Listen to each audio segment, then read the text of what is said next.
Welcome back to my channel. ఈరోజు అయితే మనం బల్ల చిక్కుడుకాయలతో కర్రీ చేసుకోబోతున్నామండి. అది కూడా టొమాటోస్ వేసుకొని చాలా బాగుంటుందండి. ఈ కర్రీ అయితే మీరు కూడా తప్పకుండా ట్రై చేస్తారని నేను ఈ రెసిపీని అయితే మీకు చూపిస్తున్నాను. బల్ల చిక్కుడుకాయలు మగ్గవేమో అనుకుంటారు, చాలా ఫాస్ట్గా మగ్గిపోతాయండి. సో ఫస్ట్ వాటిని చిన్న చిన్న చిక్కుడుకాయలు ఎలా అయితే ఒలుచుకుంటామో అలాగే ఒలుచుకొని ఒక బల్ల చిక్కుడుకాయని 3 పీసెస్ కింద చేసుకొని వాటిని ఒక వాటర్లో వేసుకొని పక్కన పెట్టుకోండి ప్రాసెస్ స్టార్ట్ చేసే ముందు.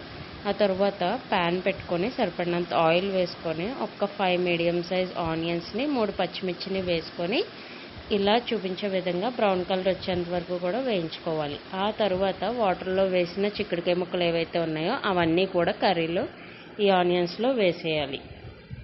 వాటర్ లేకుండా చేత్తో స్ట్రెయిన్ చేసి వేసుకోండి. ఆ తర్వాత ఉప్పు పసుపు అయితే కంపల్సరీ వేయాలండి. ఎందుకంటే ఉప్పు వేసినప్పుడు ఈ చిక్కుడుకాయల్లోంచి వాటర్ రిలీజ్ అయ్యి మొత్తం అంతా మగ్గుతుందనమాట బాగా. సో మూత పెట్టండి. ఇలా ఉప్పు పసుపు వేసుకున్న తర్వాత ఒకసారి కలయబెట్టి మూత పెట్టేసి ఒక 10 మినిట్స్ తర్వాత మధ్య మధ్యలో కలుపుతూ ఉండండి. ఇలా 10 మినిట్స్ తర్వాత చిక్కుడుకాయలు మగ్గిపోతాయి. ఆ తర్వాత ఒక 4 మీడియం సైజ్ టొమాటోస్ అయితే ఇలా చూపిస్తున్న విధంగా పొడవుగా కట్ చేసుకున్నా పర్వాలేదండి, మగ్గిపోతాయి. కర్రీలో ఏం పర్వాలేదు. చిన్న ముక్కల కింద కావాలంటే చిన్న ముక్కల కింద కూడా కట్ చేసుకోవచ్చు. సో ఈ టొమాటోస్ని మగ్గేంత వరకు కూడా మూత పెట్టుకొని మగ్గించుకోవాలి. టొమాటోస్ సాఫ్ట్ అవ్వాలండి. టొమాటోస్ సాఫ్ట్ అయ్యే వరకు కూడా మనం కలయబెట్టుకుంటూ ఉండాలి. మధ్య మధ్యలో మూత పెట్టి తీస్తూ కలయబెట్టుకుంటూ ఉండాలి. సో ఇప్పుడు టొమాటోస్ అయితే చూస్తున్నారు కదండి, సాఫ్ట్ అయిపోయాయి. నేను మధ్య మధ్యలో కలుపుకుంటున్నాను.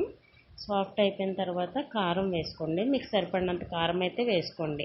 నేనైతే టొమాటోస్ ఎక్కువ వేసాను కాబట్టి 2 స్పూన్స్ ఆఫ్ కారం వేస్తున్నాను. కారం వేసిన తర్వాత ఒకసారి బాగా కలయబెట్టుకోవాలండి. కారం అంతటా కూడా పట్టాలి. వెంటనే వాటర్ వేసేయకూడదు. ఎప్పుడు కూడా కారం వేసిన తర్వాత ఒకసారి కలుపుకొని అప్పుడు మూత ఒక్క నిమిషం 1 మినిట్ ఇలాగా మూత పెట్టుకున్న తర్వాత వాటర్ వేస్తే ఆ కారం అంతా కూడా పడుతుందన్నమాట కర్రీకి. ఇప్పుడు ఒక 1.5 గ్లాస్ ఆఫ్ వాటర్ వేసుకోవాలండి. వేసుకున్న తర్వాత ఒకసారి కింద నుంచి పైకి కలయబెట్టుకున్న తర్వాత మూత పెట్టేసుకోవాలి. మూత పెట్టుకొని హై ఫ్లేమ్ మీద ఒక 5 మినిట్స్ ఉంచుకోవాలండి.